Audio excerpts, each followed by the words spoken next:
As we all know, there have been epic Super Bowl halftime performances throughout the years, and one of my personal favorites still to this day is Michael Jackson's. But in this current time now, we have seen a major shift when it comes to the performances and the shoes that people wear. So in today's video, I'm going to be going over the top sneakers that were worn in the Super Bowl halftime performances. Some of these sneakers are valued around a couple $100, and other ones closer to $50,000. So if you didn't know by now, my name is DJ, and this is The DNA Show. If you're new to this channel, I love finding ways to tie sneakers into different conversations, and this one right here in particular is actually quite interesting because if you're a sneakerhead, you always watch the halftime show to see what the performers are wearing. And if you're not a sneakerhead, that's completely fine. So over the years, we have seen different performers wearing different shoes, like Usher with a designer sneaker, Bruno Mars with the Nike Cortez, The Weeknd with a dress shoe, Coldplay with some Air Jordan Spizikes, Nelly with the Air Force Ones. I mean, it's only right? And those sneakers are cool and all, but I'm telling you right now, they don't even come close to the sneakers that I'm about to show you. Another thing on this channel is we got to talk about the history and how this even came about and why it's so nostalgic or iconic for us now in current time. And I think one thing that a lot of people remember is when Ronnie Lott wore the Air Jordan 4s back in 1989. It's crazy to see how far the game has come, thinking about players playing on AstroTurf and the fact that he was able to wear a pair of Jordan basketball sneakers in an NFL Super Bowl game. And when it comes to special custom cleats, trust me, we can make an entire separate video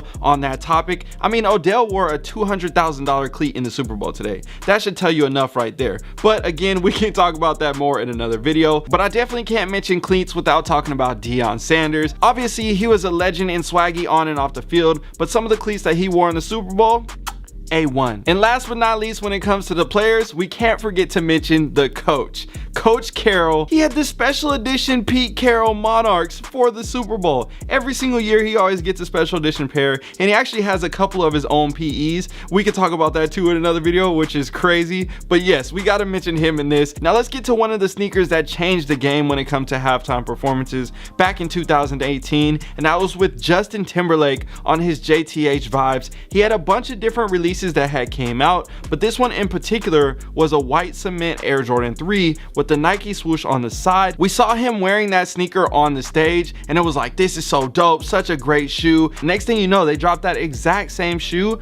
during his performance at halftime on Sneakers app, and some of the fans were actually able to purchase the sneaker. So it kind of created this culture of like, who's performing next year? What shoes do they have out? Are they gonna drop a sneaker? So that's where things started to follow up with the next Super Bowl, where we then saw Travis Scott pull up wearing the olive Travis Scott Air Jordan 6s, kind of premiering that sneaker. Everybody going crazy like, wow, this is actually gonna happen. The shoe's really gonna come out. It was kind of like a myth type sneaker, and they kind of built up the hype around the Super Bowl performance. We saw Adam Levine wearing the Travis Scott 1s, and everybody was going crazy about that. There was just so much hype going on, at least for the sneakerheads. There was a lot of hype going on. And then we saw Big Boy. He came up on the stage during the performance in the Air Jordan 3 Oregon PEs. The green suede on those are extremely fire. I have a review coming for you very soon as well, so stay tuned for that. That sneaker alone, $5,000 to $7,000, $8,000, depending on who you're selling to, condition, size, all those different factors, but I can tell you right now, it's definitely an expensive shoe. So one thing that Jordan Brand has gotten really good at is taking advantage of these opportunities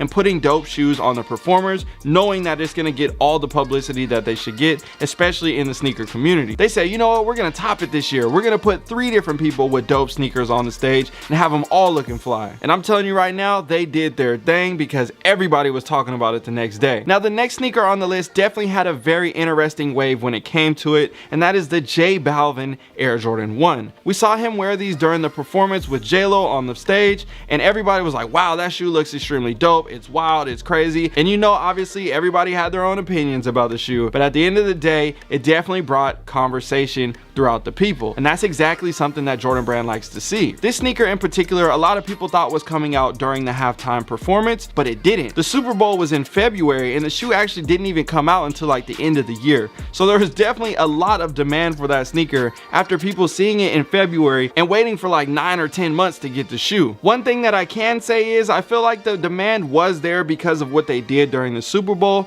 but I feel like it had a slow negative effect on the sneaker later in the year because it created demand, and then like everything, there's always other shoes that are coming out. Remember, you got the Dior ones and a bunch of other crazy off-white releases happening at the same time, and because of that, it kind of lost its hype later in the year, and the shoe started to slowly go down in value, which again, that's a whole nother sneakerhead reseller problem and all those different things. If you like the shoe, you like the shoe. If you don't, you don't. But I wish they would have dropped that shoe closer to the actual performance date or on the day of the performance. So now 2022 is here, and we are on to the final sneaker on the list, which I think probably is one of the most expensive sneakers on this list. I'm assuming this shoe is going to be worth anywhere from $40,000 to $50,000, and that is Eminem wearing his own Eminem Air Jordan 3s. We all have anticipation for the Fire Red 3 coming out later this year, but this version had a very different twist to it. One of the sides had the Jumpman on the tongue, and the other side had the big E backwards on the tongue. You have a translucent outsole compared to your normal gray and red outsole that you would typically get,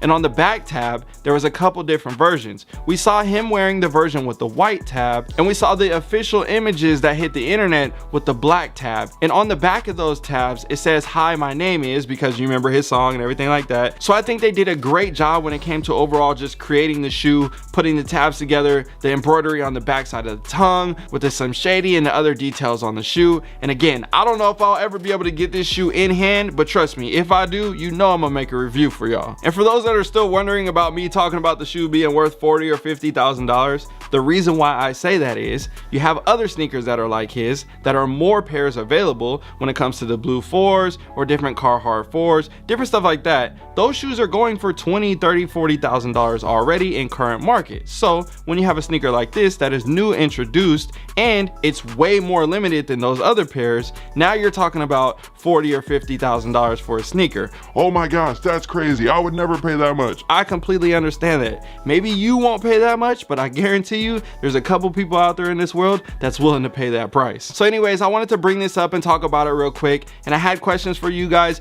Do you guys remember when Boyz II Men performed? What shoes were they wearing? And a bunch of other performers that were on the stage, what sneakers did they wear throughout the years? What were some of your favorite iconic moments or sneakers or displays or whatever it may be that you liked about the Super Bowl halftime shows? What was your favorite halftime show? I don't know, you tell me. Janet Jackson? Oh wait, I can't talk about that one. Anyways, my name is DJ. I'm signing out. Don't forget to hit that subscribe button. We are very close to 1 million subscribers, and you could be the next one to get us there. And oh yeah, I gotta mention one more thing. We're gonna be giving away a PlayStation 5 very soon. Let me grab that real quick. I got a PS5 right here. I'm gonna be giving this away once we hit our next milestone at 200K subscribers. So if you plan on entering, stay tuned because somebody's gonna take this thing home. Yo, if you enjoyed this video and want to grow your collection or make extra money on the side, I built a VIP mastermind that will teach you everything that I've learned about growing my sneaker collection over the past 15 years. This will also give you access to the DNA fam in my VIP community where we talk about investing outside of sneakers. And don't worry, if you don't plan on joining the VIP community, it's okay. I also set up a private DNA fam community that gives you access to all the behind the scenes looks from the studio and multiple chances to win free sneakers and gear from weekly and monthly challenges. So all you need to do is click on the link down below in the description or the first link pinned in the comment section. That will get you set up and into the community. I'm excited to see you guys on the inside. Yo, if you made it to the end of this video, drop a comment down below and let me know what is your favorite NFL team. You already know what mine is. Go Steelers. All right, y'all, I'm out.